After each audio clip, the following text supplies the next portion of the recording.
Good evening, ladies and gentlemen. Good evening.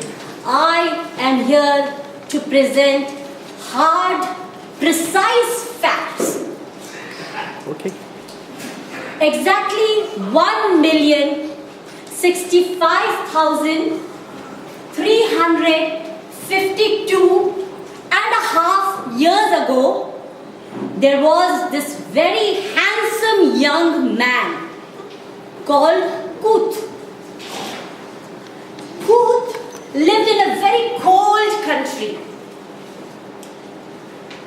Secretly, Kuth despised the cold. He loved heat. He was what you call a closet thermophile. However, everywhere that Kuth went, all he encountered was the cold, the bitter cold. Kuth and his countrymen didn't even know what warmth meant. All they knew were the different degrees of cold. They knew it was cold when they tried to pour water from a jug to a mug and the water froze into a cylinder.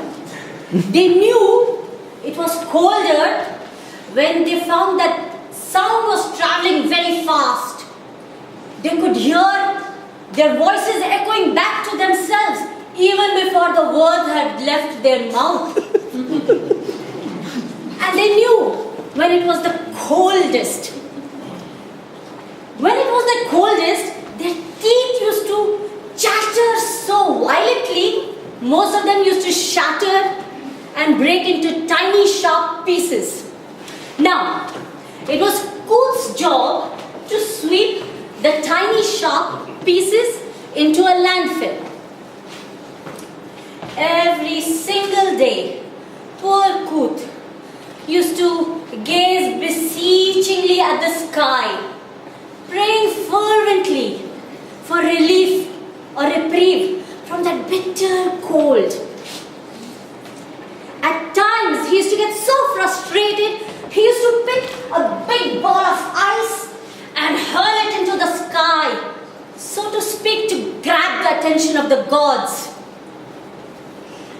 But the heavens remained unmoved. All that happened was that piece of ice invariably landed on a grazing dinosaur, and the dinosaur would be buried under layers and layers of ice. This process continued, and one day there were no dinosaurs. This, ladies and gentlemen, is the first instance of mankind's perpetrated genocide. Now you know where the word origins. One day, finally, while Kuth was gazing at the horizon, he saw a bright, shiny object flying past. Kuth didn't waste a minute. He picked up an icy rock and hurled it at the fiery object, and the fiery object fell right near his village. And from that day onwards, Kuth and his countrymen were never cold again. They were warm, for the fiery object kept them nice and safe and warm. Now you'll ask me, hard facts? Do you know the proof? No. Kuth's country, do you know what it's called today? El-Kuwait. Kuwait. I challenge you, look it up in any of the dictionaries, any of the atlases. You know, fragments of that frozen water cylinders, they are occasionally showered as hailstorms during auspicious occasions. You will ask me, what about the dinosaurs? You know the graveyard, the dinosaur graveyard? You know what it is called nowadays? I can take you there. Bobian oil field. And do you want more proof, or is that enough?